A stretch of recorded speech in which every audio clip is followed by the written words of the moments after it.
generally speaking, you're not looking to sell properties right now. It's not like you're flipping, you're buying and flipping and buying and flipping. You're actually retaining a portfolio. Yeah, that is the strategy, really. Our goal is to buy properties and hold on to them. And we're in a market, so I'm on the West Coast, which is a highly appreciating market for a lot of reasons. And then where I am specifically is the most affordable major West Coast city. So I feel like that plays really well with what we're trying to do. And we're still seeing this upswing. So we've got the appreciation of the homes in our favor. Rents have also historically gone up. The idea of, if I can find a property that my worst case scenario is that I'm at breaking even as a long-term rental, I feel like that's a win. Like that is a total win. And then the sort of hack that we've added on top of that is doing the short-term rental to accelerate income and pay off on the properties. Hi, EnvisionAirs. Welcome to the EnvisionAir Podcast. This is the podcast where we envision living our best lives by exploring everyday topics related to health, wealth, community, and love.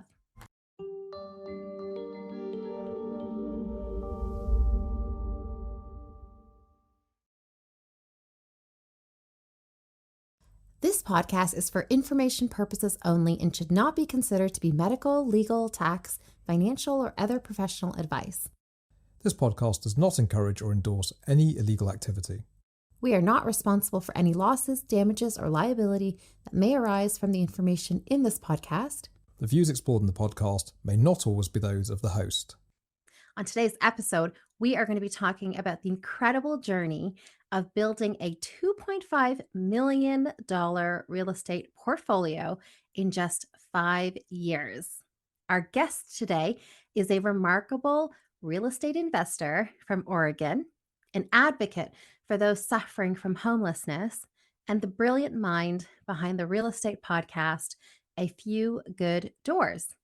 I'm so excited to welcome Anne Reed to the EnvisionAir Podcast. In this episode, we'll be diving into Anne's journey into the real estate investing game, exploring the strategies she has used to amass such an impressive portfolio, discuss some of the challenges she has no doubt faced and how she's overcome these, and provide valuable resources for those interested in starting their own real estate investment journey. So without further ado, let's get started. Thank you so much, Anne, for being on the podcast. Thank you so much for having me. I'm excited to be here and just share as much as I can. Amazing. Well, we're super excited to have you. So thank you. I'd love to start by talking about how you actually got into real estate investing.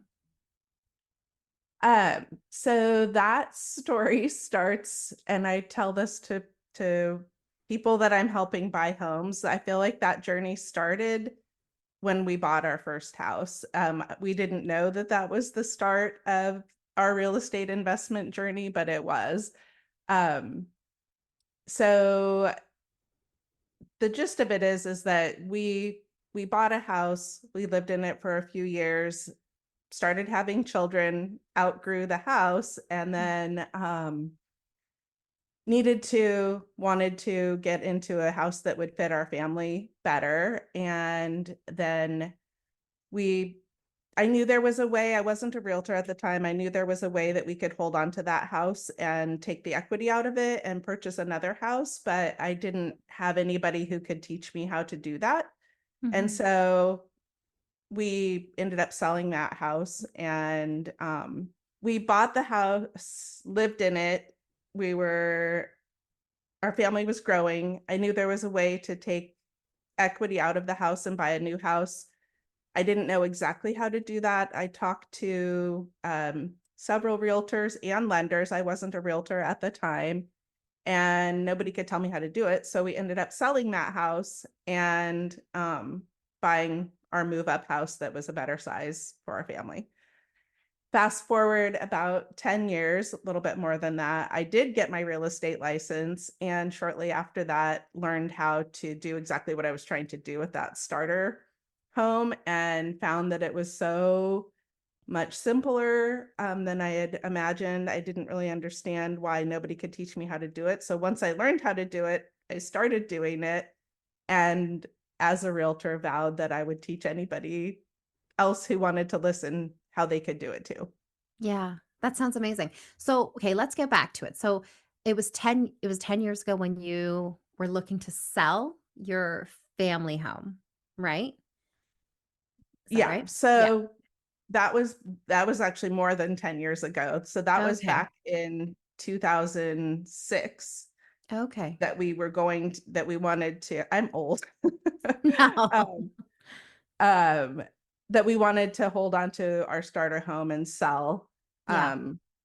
and buy another home, but we ended up selling that home, buying another home, and then that was our family home for another decade, until I got my real estate license. And then we learned how to pull equity out of that house. And that's why I say, like, we really started building that real estate portfolio. What we ended up Mm. doing is, rather than buying another home with the equity from that house, and this was more for personal reasons than as a strategic investment move, we pulled the equity out of the house and built a tiny home on our property, a guest house on our property.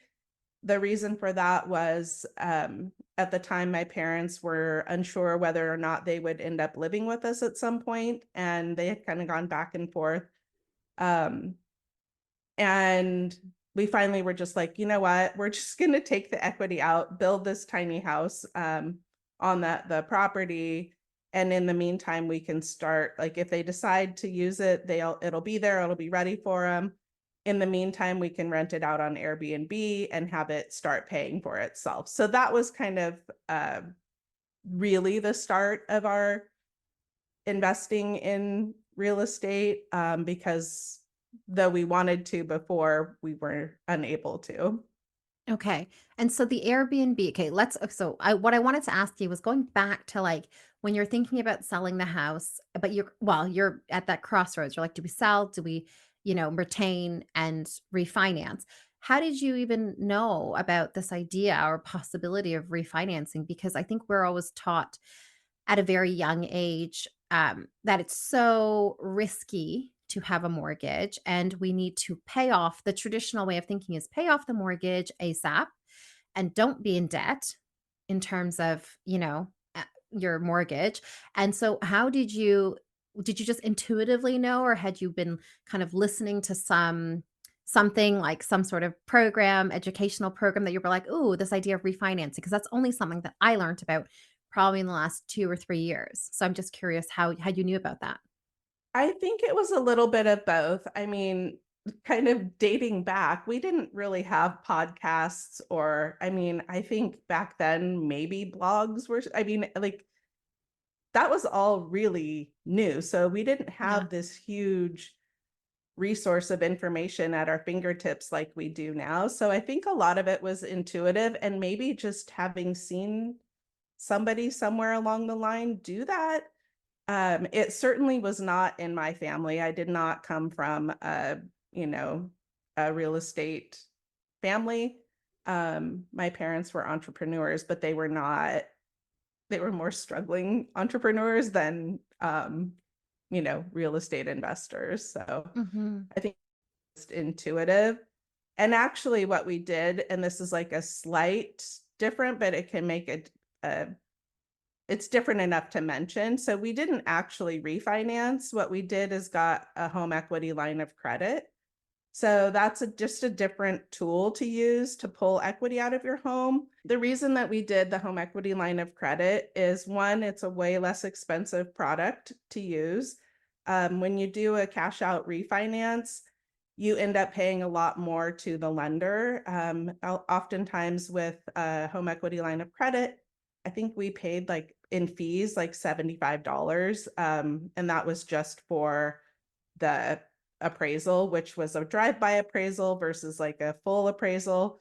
Um, but the real reason that we did it is, when you do a home equity line of credit, you, one, don't start paying on it until you actually start using it. So you can have a line of credit similar to like a credit card, but it's got a much lower interest rate than a credit card.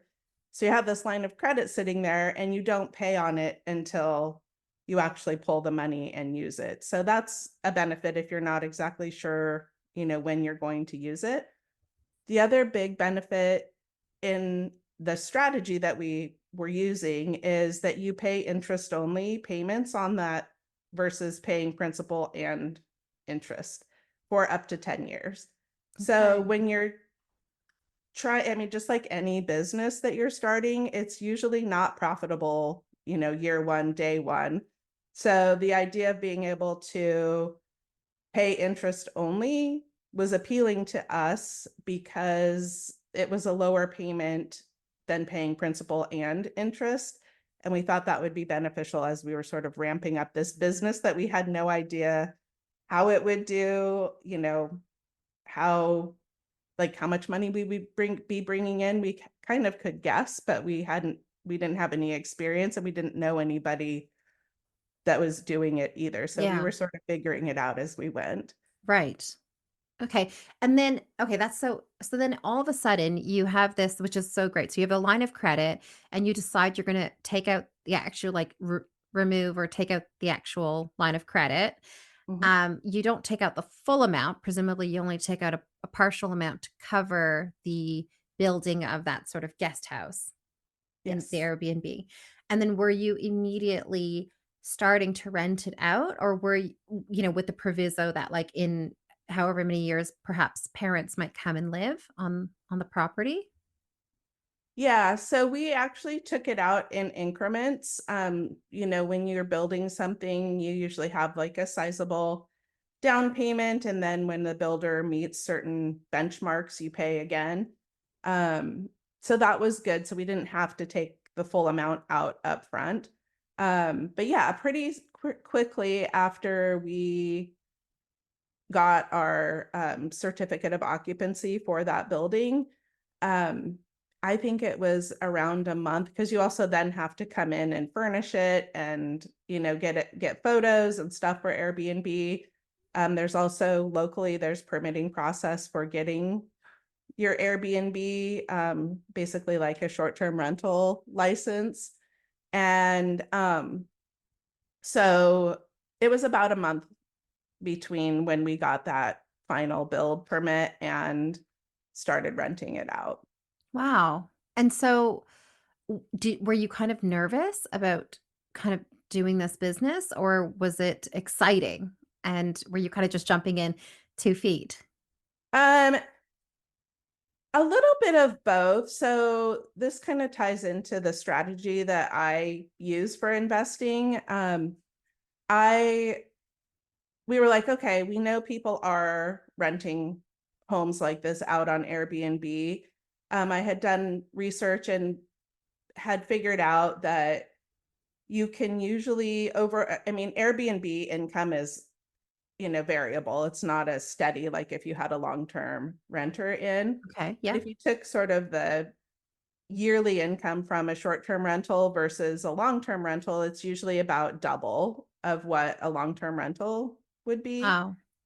So while it was a little bit scary, I was always like, our worst case scenario is that we rent it as a long-term rental, and knowing that that dollar amount was a little bit easier to figure out, and knowing that that would cover that interest only payment on the home equity line of credit made it a little less scary. Okay, gotcha. And if Yeah, so it someone's seemed like a good risk to take, to try to make twice as much money knowing we could always go back. Yeah, 100%. Can we just run through, if there's someone listening, who's not really familiar with the difference between interest only versus interest and principal mortgages? Can you just kind of give a highlight of what the difference is and the benefits with both? So, the interest only payment is literally it's a little hard to explain. I'm not a lender. So, when you get a mortgage of any type, and a home equity line of credit is essentially a second mortgage on your home. So when you have the interest only, you're literally paying just interest. Principal is what brings down the balance of the loan. So interest only, you're not paying down any of the principal of the loan or the balance of the loan. You're just paying for basically the use of the money. When you get a mortgage, I would say at best, and sometimes it's even worse than this, but when you get a mortgage, typically when you start out, you're paying a lot more in interest than you are principal. So you're barely chipping away at principal on even a regular mortgage. So with a cash out refi, you know, you're lucky if it's like a 50% is going towards principal. So essentially, like, you would be doubling your payment at best doing the cash out refi and paying principal and interest versus just paying the interest only. Okay. Well, we'll get into that, I guess, when we talk about, just practical advice for people starting out. But okay, so let's get back to your journey then. So, you build this Airbnb business, eh, but then this is still on the property of your family home, right? Mhm. Yeah. And this isn't necessarily as part of the amassed $2.5 million that your portfolio right now. This is just like almost the precursor to that. Is that right? Well, actually, it is part of it, because what we then did is so we took the equity out of the home, and then we built this other home, which essentially adds more more Right. value to Right. the home. Yeah. So our next move was to then go back to the bank and say, okay, now our home is worth this much more. We'd like to rewrite our home equity line of credit so that we can pull more equity out. So Okay. we basically kind of recycled Yes. that. So then we, about 2 years later, pulled equity out and bought a new primary residence. And we've just rinsed and repeated that process. Minus, we didn't build it's called an ADU. We didn't build the guest house on the second or third Okay. property. Right. So So rinse and repeat. Now, again, this is sort of maybe the mindset that I have. This is like, oh my gosh, you're going into more and more debt. Isn't this really scary? What would that you is a say? very valid thought. And I think especially people like my age and older, probably a lot of people have heard of Dave Ramsey, and he was a very big advocate for, paying down your mortgage. His whole thing is like, basically debt is bad. So you want to get rid of it.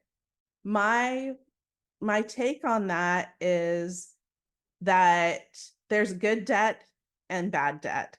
So in what we're doing, we're basically leveraging debt to control larger value assets that then in our market double in value every 10 to 12 years. So in my opinion, it would be foolish not to take that opportunity. I would still be paying down that first mortgage of the house, and I would not have been able to accumulate $2.5 million in assets that in 10 to 12 years will be 5 million. And in another 10 to 12, like, there's no guarantee that that will happen. But if you look back historically, dating back to in where I live, dating back to the 1960s, that has been the case, is that homes double in value in that period of time, typically. Even in the worst decades of recessions and stuff like that, we have decade for decade these increases. Interesting. That is great. And I love hearing like that is such an interesting, I like this kind of statistics and looking back and looking at the data.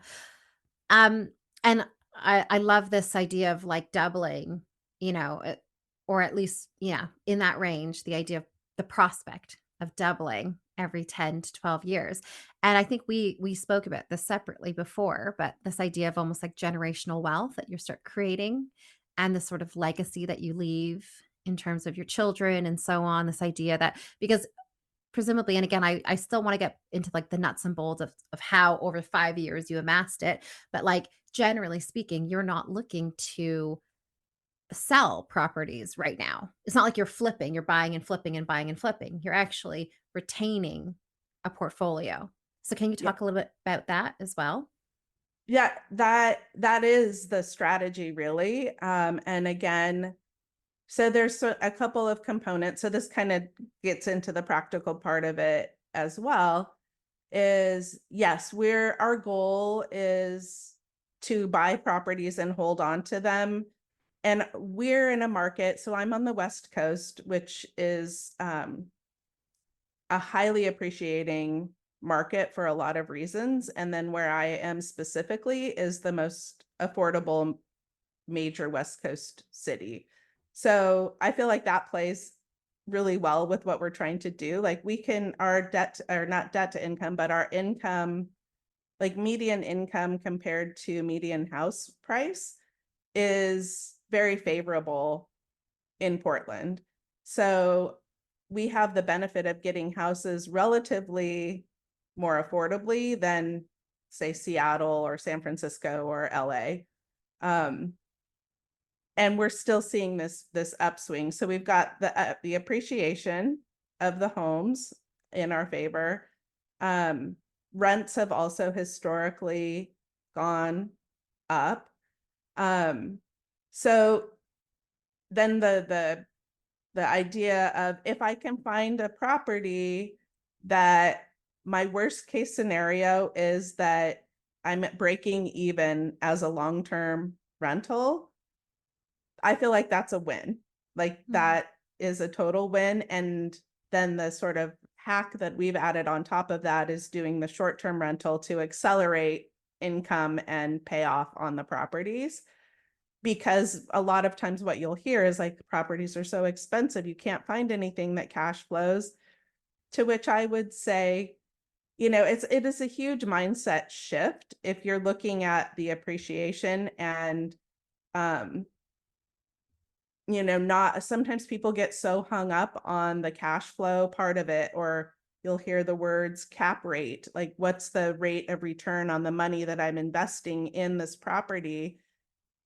And everybody has different goals, but what I see more often than not is people get hung up on those things and take themselves out of the game. So they're not making the move and investing, and then they're missing out on all of this appreciation, which, by the way, like that rinse and repeat will also be, helping us fund our retirement. It also leaves generational wealth because we can hold on to those properties and we can continue to take equity out in the same way and have renters or short-term renters or whatever paying down that debt for us.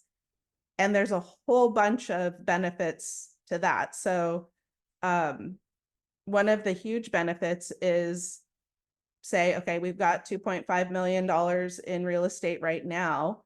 And if it doubles, like we're anticipating it to, in 10 years, we'll have $2.5 million worth of equity that theoretically we can access, and you don't pay taxes on that equity so I can get a $2.5 million paycheck and not pay a dime of taxes on it.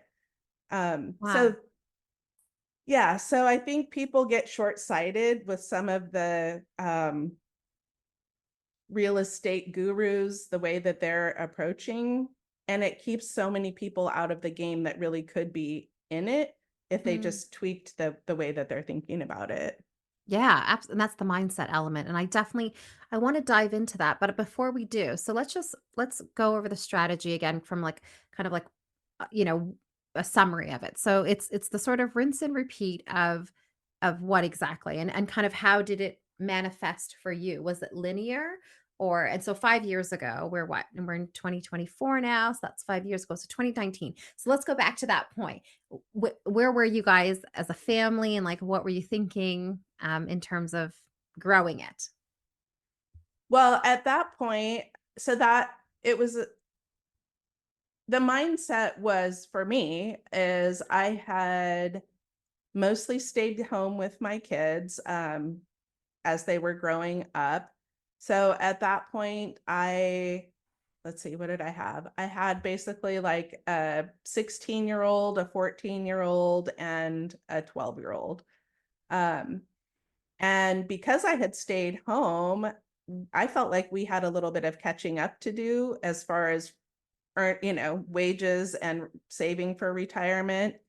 And that was part of the reason that I got into real estate. But then when I learned how to do this, I was like, this is the key for us to make up for lost time. So really, in a nutshell, the strategy is if you can qualify for one mortgage, you can use rental income to help you offset another mortgage and another mortgage and another mortgage. So get into a house, let it appreciate, pull equity out, buy another primary residence. You have renters go into the home that you're vacating. And I say renters, but that could be, depending on your market and your rules, it could be long-term, midterm. It could be a lot of different ways, but have renters paying for that mortgage. You get into a new primary residence, which you can get into a primary residence more, like less expensively than you can an investment property, both in terms and how much you have to put down. So basically that's it. It's like get into one, let it Yeah. appreciate, pull equity out, have Yeah. renters pay that down, and keep doing that. For us, we want to have at least a property. We have 3 kids and we want at least 3 rental properties so that, heaven forbid, like our kids Yeah. would be able to, have a home to live Yes. in, as well as us. Yeah. But we'll also, like I said, use those for funding retirement. And we're teaching our kids this strategy too. So they know a lot about the like short-term rental business and kind of what our plan is. So they are very aware that our hope is that they would hold on to these properties because literally they could pay for their retirements, if they manage them well, and they can keep accumulating properties with the equity. So that's our hope. That's what we're hoping. Yeah. Can I ask, okay, um when you're doing the sort of rinse and repeat, or even with the first um house, your residential property, you let it um not accrue, what's Appreciate. the appreciate, Yep. and then you said you take money out, but are you taking essentially like the amount that has actually appreciated, only like that little surplus, or are you taking the whole amount? And the other question I had was then you go and you buy the second property, but then are you again only putting money for a deposit, or are you actually putting money like or down payment, like a chunky down payment to lower your interest rate, like your payment, your mortgage payments, or are you trying to pay it off entirely? Like, I guess I'm just trying to understand those little nuts and bolts of like how it works operationally. Right. I mean, so like any market, whether it's real estate or the stock market, it's this organic sort of living, breathing thing. So in really, really general terms, and maybe this will help, is what we've done is to answer the first part of the question, on I guess it was our second home, but the one that we were like, oh, this is how you take the equity out. Keep in mind, we'd been in that home for 10 years, more than 10 years by the time we took equity out of it. Also keep in mind that a huge chunk of that was in the massive recession that we had. So we didn't have like the gigantic, appreciation that we would have hoped, but Yeah. still enough. So our strategy is to take out, you can usually take out up to, depending on the lender and a lot of other factors, but we'll just say for argument's sake, you can oftentimes take out up to 90% loan to value. So what that means is if you have, I'm just going to use $1 million because Mm. it's an easy number to work with.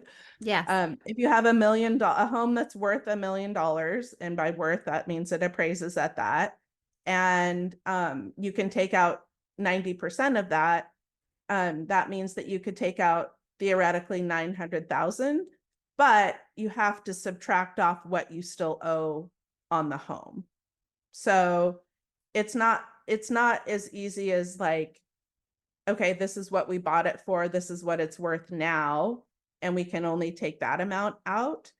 There's a couple different factors for that. And then what we've done is by buying a primary residence to live in, you can do that for as low as 5% down. So you don't have to have as much money to get into the home. And again, keeping in mind, like the overall strategy for me, I'm like, we're planting seeds for the future. And so again, you'll hear people talk about, oh, the interest rates, oh, the, low down payment, you'll have mortgage insurance. I don't really care about all of that stuff, because as long as that number of, okay, if I have to have it as a long-term rental, will it work? Okay, yes, it does. Great. And we have currently homes, that we've purchased. We have one that has a 2.6 interest rate. We have one that has a 7.7 interest. So I think the message that I want people to really get is you're doing yourself a disservice if you're waiting for the perfect property, for the perfect interest rate, for the perfect market, because it's really time in the market that matters. So, create a plan and get in the game, and you'll see the benefits over time. That is great advice. I love that. So let's now talk about the mindset and this idea of, and I'm sure these are some of the challenges also that, people face and maybe you have faced and or your clients. Mindset, this idea that, imposter syndrome creeps in. And a lot of people say, like, who am I to start getting involved in real estate? Because they never had that modeling for themselves. Like they didn't have family who were involved in real estate. How does one adapt the right mindset? And, yeah, I'd love to hear what you think. That's a big one. Well, one, I think specifically for real estate investing, I think there's a lot of noise out in the world with different experts. And I'm not saying that one way is right and one way is wrong. There's a lot of different ways that you can invest. I do think that there's a lot of talking heads out there that I, mentioned earlier, that are like, you have to have this number right and this number right. And I think the unfortunate part of that is that it keeps so many people from doing it when there really is a way for them to do it and benefit greatly from it. So I think it's, partially educating yourself on, that there are ways to do it that aren't necessarily the ways that some of the bigger talking heads are talking about doing real estate investing.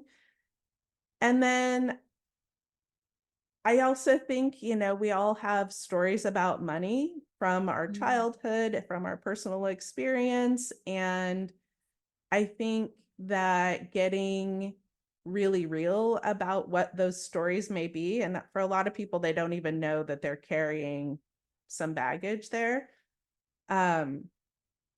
I have been one of those people, to be really honest, not really understanding. I'm still actually kind of working through some of that. Like, like I mentioned earlier, my parents were entrepreneurs. They were really good at their craft, but not great with money. So I think maybe digging into that part of it a little bit.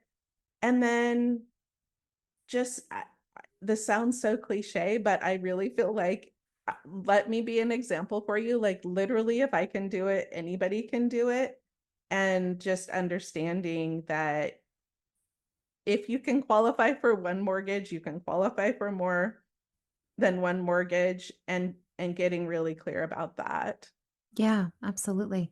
It seems also just to offshoot like some general advice is this because I know you've mentioned this a couple of times is the idea of just getting that first qualifying mortgage.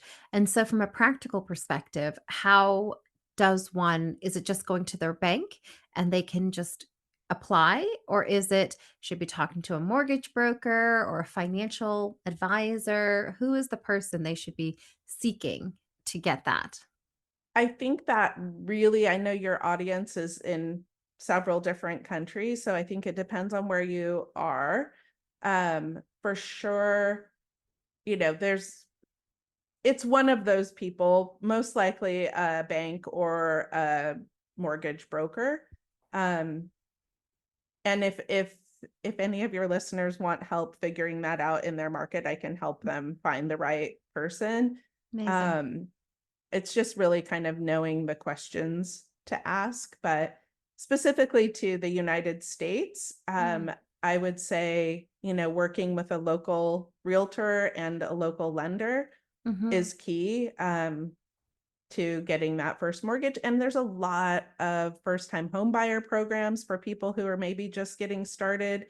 So it's so much of it is just who and understanding what programs are available, Yeah. um, to get into that first house.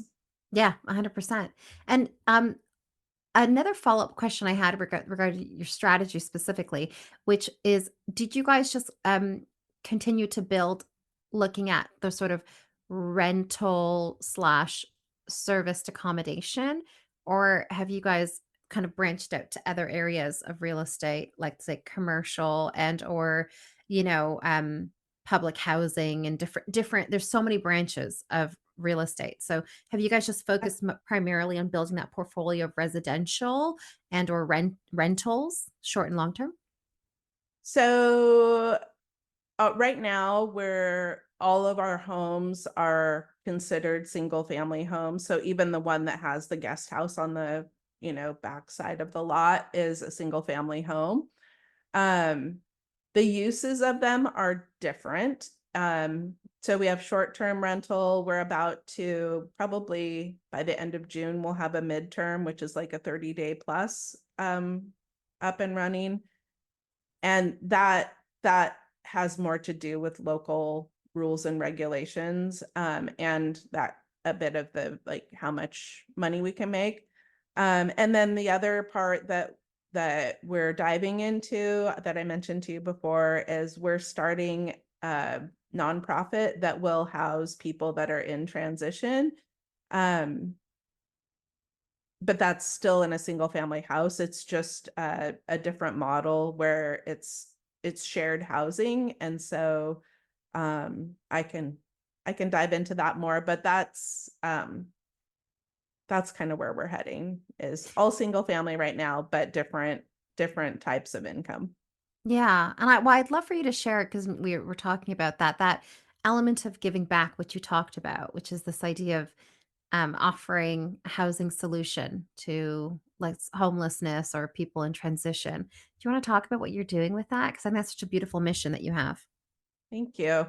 Yeah, so we're basically the model we're modeling our nonprofit after a very successful nonprofit up in the Seattle area that has a similar type of homelessness problem.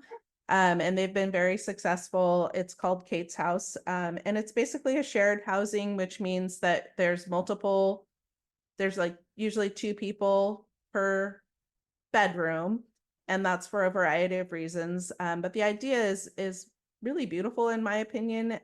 It's the idea of people who are in transition, so either coming out of incarceration, struggling with addiction and trying to get back on their feet, veterans, senior citizens, foster kids is kind of where we're hoping to start. So a lot of times when foster kids age out of the system, they're like, they turn 18 and it's like, go ahead and go try to find a place to live, as well as like a job and take care of yourself and stuff like that. So the model is to create community within the home and also within the community, and really try to have obviously like experienced people in the same home so that they can have that community and then have support from other organizations outside of the home, Mhm. but really give them the opportunity to get on their feet and get stable. And Mhm. then hopefully, they can move on to housing of their own. I would like my ultimate goal is like to have somebody come into one of our homes and then be able to help them buy their own home. I think that would be so awesome. Yeah. Oh, I love that.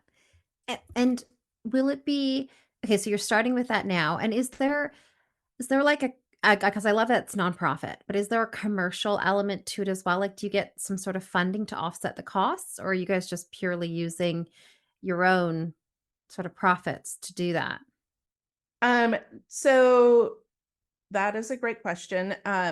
The residents will pay rent. So Mhm. there's different organizations that will help the residents pay rent. Yeah. But it will basically funnel through the residents to the nonprofit. Yes. Um, and then the other part of that whole thing that I'm super excited about is that it also offers an opportunity for people who want to be investors can invest and buy the house that then the nonprofit will rent from them Wow. for this program. Wow. Okay. And so this is falling separate from your own portfolio. This is like a separate sort of entity, or does it fall under the same portfolio? So the nonprofit is a separate entity. We're Gotcha. starting with our own investment properties. Yeah. Might make sure we're up and running and doing well, and have the Yeah. Yeah. kinks Yeah. worked out of it. Yeah. But yeah, eventually, then what would happen is people can buy the houses and the nonprofit would rent the Yes. house from the person. And there's a whole bunch of benefits for the investor for that. Yes. So, and that would be basically their own LLC. That would obviously not be part of our Portfolio. portfolio. It's a really interesting I just like how you're using, like, your knowledge in the real estate market to serve a community, that is obviously disenfranchised and really helping them to, as it was almost like a springboard in a way, which is really, a beautiful way of sharing the knowledge that you've gained and also, like, the structuring. So, yeah, thanks for sharing that. So, Yeah. okay, so let's just, talk a little bit about some of the challenges that you have faced kind of entering this world of real estate financing, real estate investing. What are some of the challenges, and how did you actually overcome some of these challenges?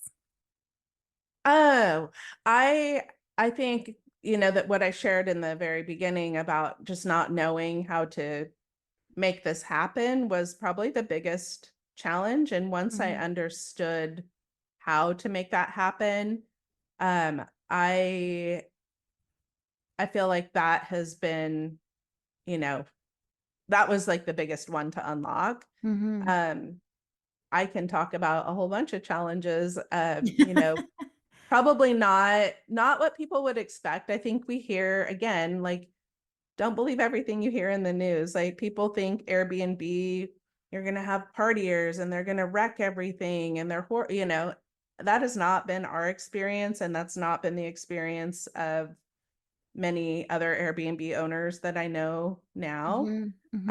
Um, I personally think that like Airbnb is actually a great way to go because you have eyes on the property frequently, unlike a long-term rental. And I'm not against long-term rentals at all. But there are some benefits that aren't really talked about in the media. Um, but we, like the last house that we bought, we had a really challenging time with the lender. Just, it was somebody that I hadn't used before. And, there's just typical real estate challenges. Probably the biggest challenge for Airbnb is managing it isn't really that hard. It's the having good cleaners that show up consistently. That's probably the biggest challenge there. Yeah. But that's pretty easy to overcome. Hmm. Um, and as far as the lender part of it, I wanted to use a different loan product, and so I went to a different lender. And I've done this. This is sort of a thing I've done throughout various careers. Like, I try stuff on myself first and then see how it goes. And before I, offer that out to other people. That's the same thing we're doing with a nonprofit. It's like, let me be the guinea pig on this. I love that. Okay, so those three obstacles, the education and the kind of new lender, and then also what was the third one you mentioned? You said Just the cleaners cleaners, for that's right. Airbnb. Yeah. So like operational. What like in terms of those three, how did you overcome it? Like so the education. So did you just start taking courses? Did you start because I remember hearing in one of your first podcast episodes, you talked about you interviewed actually Vince Kingston, and Mhm. it felt like he was a pretty big instrument in terms of, you know, your education in this area. Is that like, were you doing that? Were you kind of, it sounds like you were almost taking things into your own hands and getting educated. Is that how you overcame that part? I think, when you like we have it's like when you're interested in something and curious about something, then when that opportunity comes up, you're more receptive to hearing it and seeing it. And I Yeah. think because of that experience, many, many years ago of not having the right person to help, um, so what happened, I wasn't actually actively seeking how do I do this, but there was a continuing education class. Realtors have to continually take education classes. And Vince had a class called Get Rich Slow, and it was about real estate investing. And I was like, oh, that sounds interesting. And then when I went, I was like, oh my gosh, my mind was so blown. He makes it so easy to understand. And I literally went up to him after the class and was like, I want to teach everybody I can how to do this. Will you help me? And he's like, Yeah. yeah, sure. So we started doing classes together. But yeah, he was I'm so grateful to him. He, by the Yeah. way, was not the lender that I had the problem with. No, no, no, no, I didn't. Wow. Yeah. Okay, cool. And so, Um, yeah, sorry, go ahead. oh no. And then on the other ones, the cleaners, it's just, yeah, I don't know. It's like, how do you like, I guess I'm a very persistent person, so I don't give up easily. And, so much of my job is figuring stuff out. So Mm. it's like I just figure it out. And the cleaners, that's been something that we've had several different routes of taking care of that. So I mean, I've had my kids clean Airbnbs. So I guess just having the gumption to know that I can figure things out is probably the biggest overarching, like when your back's against the wall, you figure it out, right? Yeah. Yeah, yeah, yeah, 100%. Um, some of the challenges I thought that might come up, or at least are maybe fears that people have talked about to me, and also I would think of myself, is having a void of tenants if you're doing sort of long term or even short term, but just having that sort of void. Um, so how would you, okay, so and then there's just one or two other ones that I was thinking about, but what would you say if someone's like, oh, I'm really scared about the voids that could happen in property in rentals? I so yeah, that that's a possibility. Like, I don't ever want people to think that having a vacancy or, like, but you factor that into your numbers when you're deciding on the property. So like on Airbnb, I figure at least a 75% occupancy rate, which means that it's 25% not occupied. So that goes back to some of the education piece of it. I'm also a big proponent of property managers. I think, if you figure that cost, which is usually for long-term rental, like 8 to 10% of the rental income, just figure that into your numbers when you're deciding if the property works for you or not. And then it takes away a lot of stress. And the people that I see sticking with it usually have a property management. The people that are like, I want out, are the ones that are trying to do it themselves. And you can have the same for Airbnb. There's property managers for that. Yeah. Yeah. Okay. Too. So there you go. That's good. And then the other thing that I was thinking of, like, because I also like to have, for me, whenever I always like to, I like to know what's the worst case scenario, and like, what's the exit strategy? Like, how do I press the brakes if I need to? So in real estate, the way I've tried to justify this idea of, like, if we were to go into this, and follow this sort of expansion, I thought, oh, well, in a worst case scenario, like, you can always just sell your properties if you have to and pay back the loans to the bank. And hopefully, because of the uh oh my gosh, appreciation. Why can I think of that? It's A. It's like I keep wanting to say, like, accrue. Oh my gosh. The accumulation. The accumulation, appreciation, accumulated wealth, appreciated.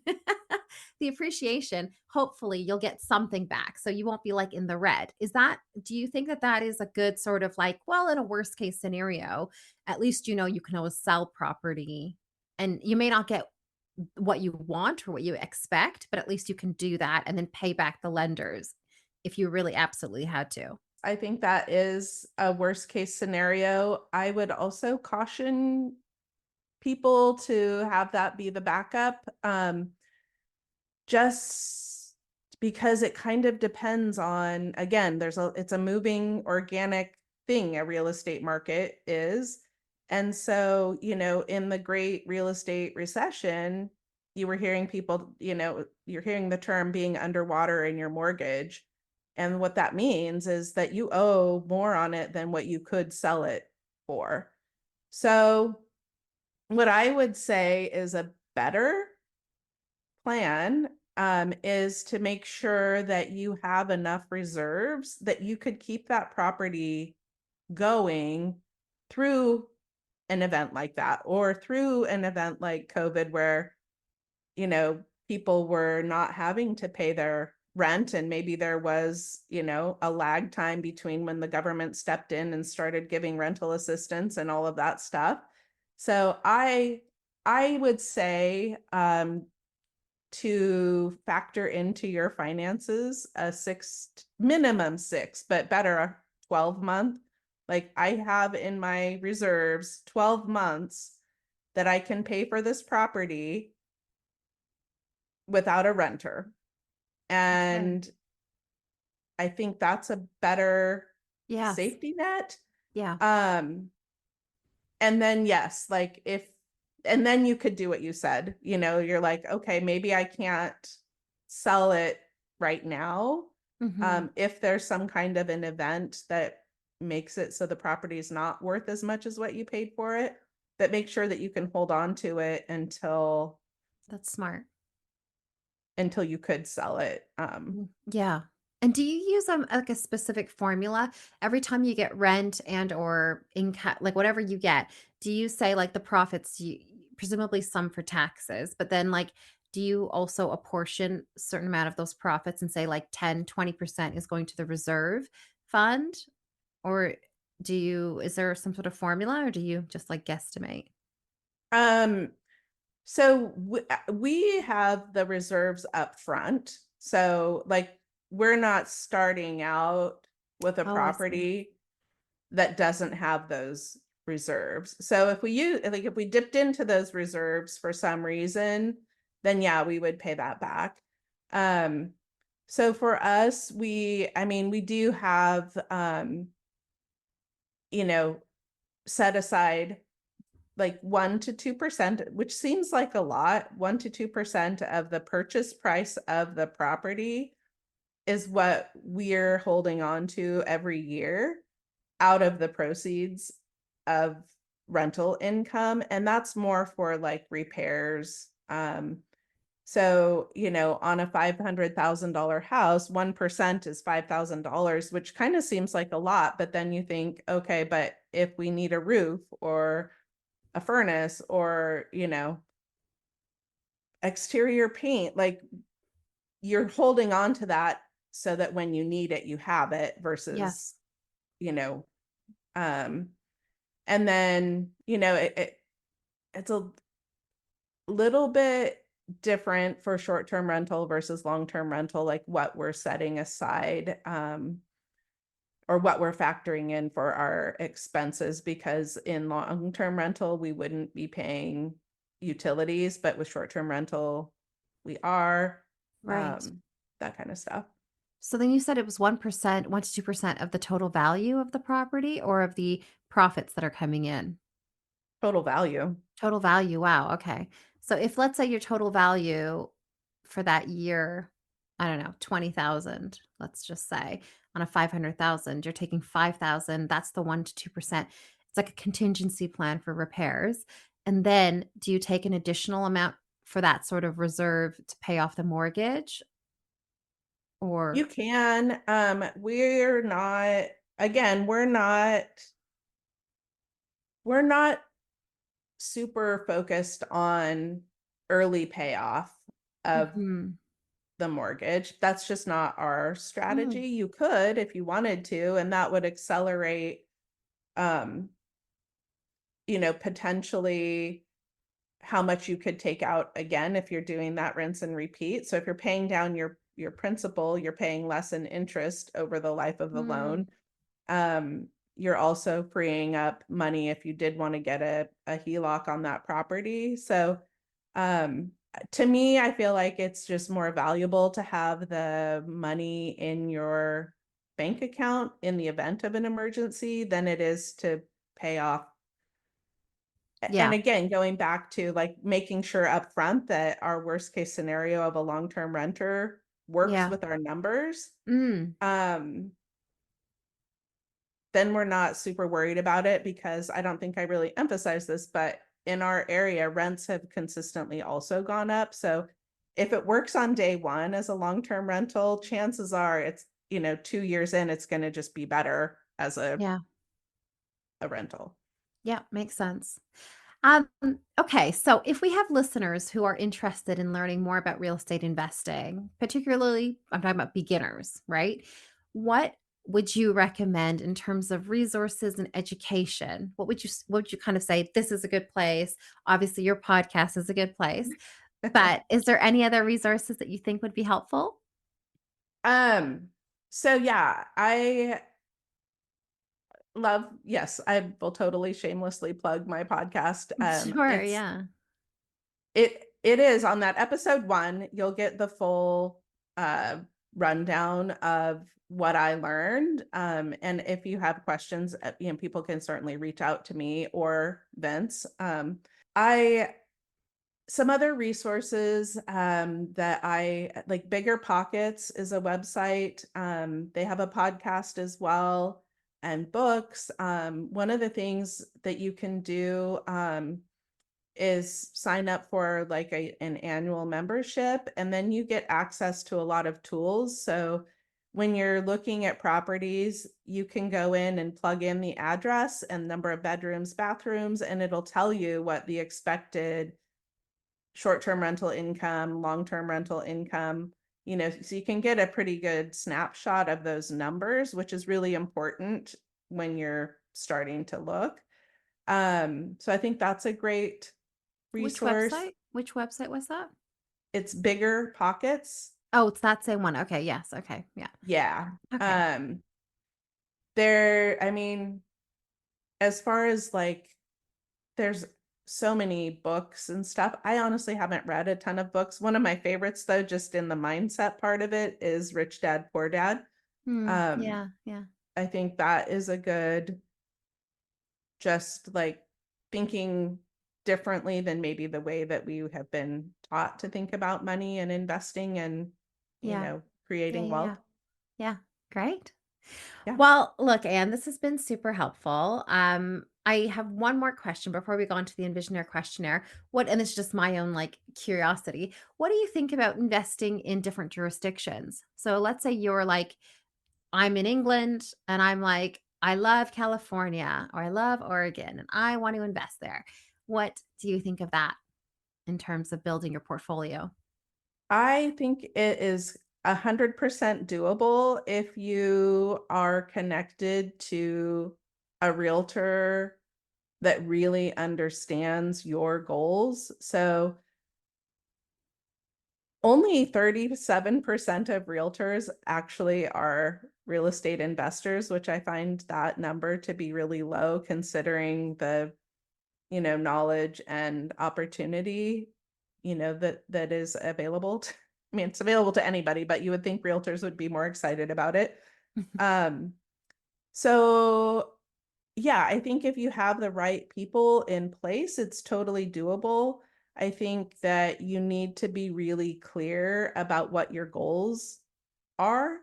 Um, so for example, if somebody wanted to use my strategy, it probably isn't going to work that well like in the Midwest because they don't have the same type of appreciation that we have on the West Coast. So, um, so then you might need another strategy. It also depends, like, are you trying to make money, quickly to build up funds to build a portfolio? Then you might be more interested in fix and flip, and that might make more sense to get started in a less expensive market. So it really depends on your goals. But yeah, I think in general, if you have the right people, it's totally, totally doable. And again, I'm happy to be that resource. I think I mentioned to you, I'm helping a buyer right now, get a vacation home / vacation rental in Turks and Caicos, which is super, super Yeah, fun. that's amazing. And she lives in Montana. So like, Well, I hope you're gonna be getting, the keys every once in a while to go and stay in Turks and Caicos. Sounds great. yeah. Um, and on this idea of, like, obviously knowing the geographical locations that people should invest in, one follow-up question is, are there certain, like, cities that you think are just saturated and or, like, you would not advise it's almost not too late. Well, maybe it is, I don't know. But, like, do you think it's ever too late to invest in certain, like we're talking about the super high end, like, we're talking about LA, Manhattan, London, like, do you think that I'm sure there's pros and cons to both, but I'm just wondering in your perspective what you think of that? I tend to be a glass half full person. So I feel like there's always opportunity everywhere. It's Mm, just really understanding that market and what your goals are and how those things, come together. But yeah, I mean, for sure. Well, I mean, I could go into a whole thing about the West Coast, but um uh, there are rules and regulations. I'll just use my city in particular, um, where I've got so many thoughts racing through my head right now. So one, here's a couple of things to keep in mind. So in the city that I'm in Portland, Oregon, we have a lot of rules and regulations that are promoting density versus sprawl with our building codes. So that means, I mean, that we are limited in how much we can additional housing we can build. So even though we're and that's very similar in other major West Coast cities. So I think that people think that there's a saturation in places like, LA, San Francisco. Like, how can people even afford a home there? And while we may be getting closer to that, you have to think too that people have been saying that for decades. Like, it's always easy to look in the rear view mirror and be like, oh, if only I could have bought a home, in Portland, Oregon, when the average price was $150,000 and now it's over $500,000. So there's that. But a couple key things to think of specifically in the United States, we have millennials are hitting peak home buying age. Baby boomers are not vacating their homes as quickly as they're living longer, they're healthier, so they're not freeing up inventory to saturate those millennials, which, by the way, there's more millennials than there are baby boomers. So right there, you have this tension of supply and demand. From the previous housing crash, we're still about 12 years behind in catching up building homes to have enough inventory to satisfy demand. So, I mean, when you think of all of those things, at least here in the United States, I think that there's every good reason to buy in just about every market. I won't claim to be an expert in every market, but I think there is opportunity. But I just don't see us going down in prices, which if you're the owner, you want to be experiencing that appreciation. So I guess the other part of that answer is I don't know. There probably is someplace, but I just don't see a place where you couldn't find an opportunity. Yeah. Well, I love the glass half full. So I'm with you on that. And I will be contacting you when we're ready to buy in the West Coast. Yeah. Right. Well, thanks so much, Anne. Let's move on to the final part of the podcast. I again feel like you're just such a wealth of knowledge, and I'm really enjoying just learning so much about you, about you, but also about the real estate financing and investment strategy. So thank you for sharing all of that information. Of Right. course. So there you go. The EnvisionAir questionnaire. This is a fun feature of the podcast where we ask guests to reflect on their past, consider their present, and look to the future. And so, looking back on your past, what advice would you give your 15-year-old self, 15-year-old Anne? What advice? I would honestly, my 15-year-old self, I would say, if I knew then what I know now, I would seriously tell my parents, like, please put whatever money you were going to put towards my college education towards a house for me, Wow. honestly. Because, and I can share this with you, I actually did the math on this and I was like, had they done that, and they did what they could, Yeah. but I still ended up with a whole bunch of student loan debt. And I did go back and look at like the average home prices, and had they purchased a home with a very low down payment when I started college, I could have had the home and pulled the equity out and paid off the student loans very quickly. Yes. And I could still own the home if I knew Yes. then what I know now. So that Yeah. would be one of the things I would tell my 15-year-old Really self. good advice. We had a guest on who is a real estate kind of expert within the UK, and anyway, Property Wealth. He builds he's excellent. He was on the podcast, Paul Smith, and he actually shared what he had done with his daughter was he had gotten her for when she went to university. They'd taken out a mortgage. I think it's called a springboard mortgage, and it's like 100%, 100% finance. I don't know. Anyway, I don't really, sometimes these words, I don't really get the jargon right. But anyway, essentially, he gave her that so that then she could rent out the house to two of her friends. So they were paying the mortgage back. And by the 3 or 4 years, I mean, she basically had a house in her name.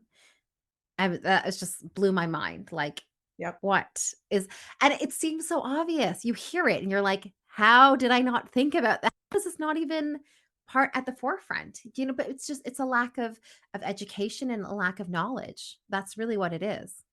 Well, and yeah, and the stories, it's so hard to change the story that we've been taught, which is the way to build wealth is to go to college and then get a good job and, do all of these things. And that may have been true, 50 years ago. But I mean, there's some also very alarming statistics in the United States anyway about where we are with people retiring, as far as like people are very poor here when they retire in general. Only like 1% of people are considered wealthy, and over 50% are dependent on family and others to survive in retirement here, which is really frightening to me. Yeah. Yeah. So it's a lot of just like changing the mindset. Yeah. 100%. Okay. Looking back, reflecting on your present, who would you like to have dinner with tonight? If you could have dinner with anyone in the world. Oh gosh. Okay. Um, just one person? Ah, yeah, let's just say one person. Never Okay. mind. Um, that's a tough one. I would say Barack Obama or Oprah Winfrey. Those are, I love it. Those are my choices too. I love it. But Oprah, number one, and then Obama. it's hard to beat Oprah. I know. I know. She's just If I'm being amazing. honest, I would probably pick her over. Yeah, but Obama's like just I mean, he's just amazing, right? Like just think of the charisma he brings to the table, literally. Yeah, and I think what I like with both of them is just their they have a different approach to thinking. Yeah, Thought leaders, right? 100%. Yeah, love that. Um okay, so looking towards your future, what's one goal that you would like to achieve in the next 5 years? In the next 5 years, this is just presently forefront of my mind. So my husband works for Nike, and if you've been paying attention in the news, they consistently have layoffs, like, and they're very stressful.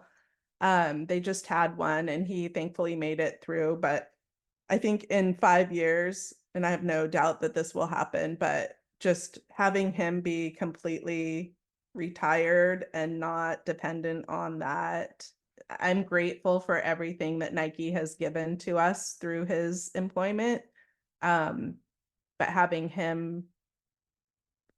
it be not stressful, Yeah. which actually it was stressful this time around, but it was like, we'll be okay either way.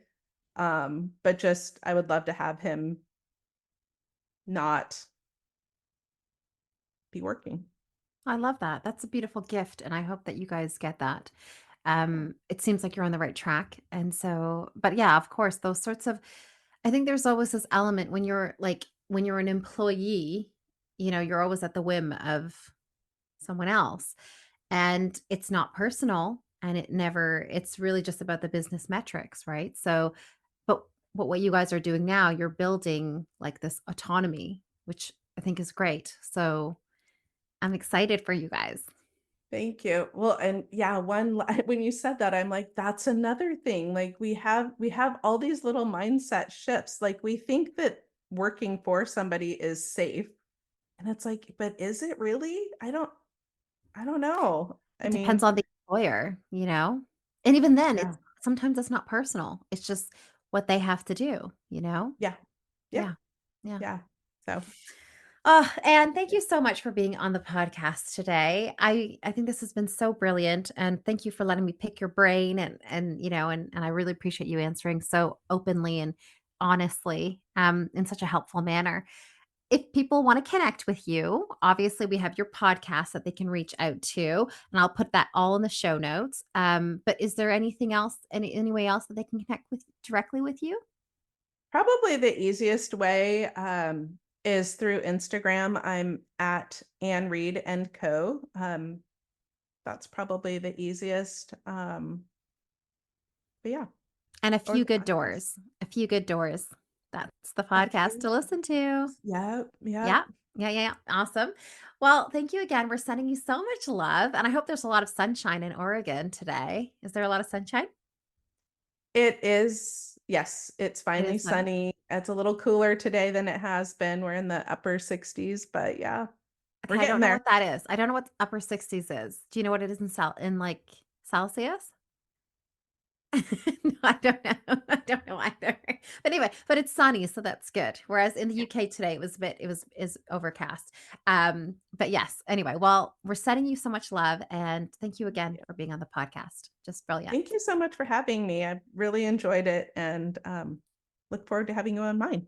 Oh yeah, definitely. If you want to see more videos like this, make sure you hit subscribe and check out this video here.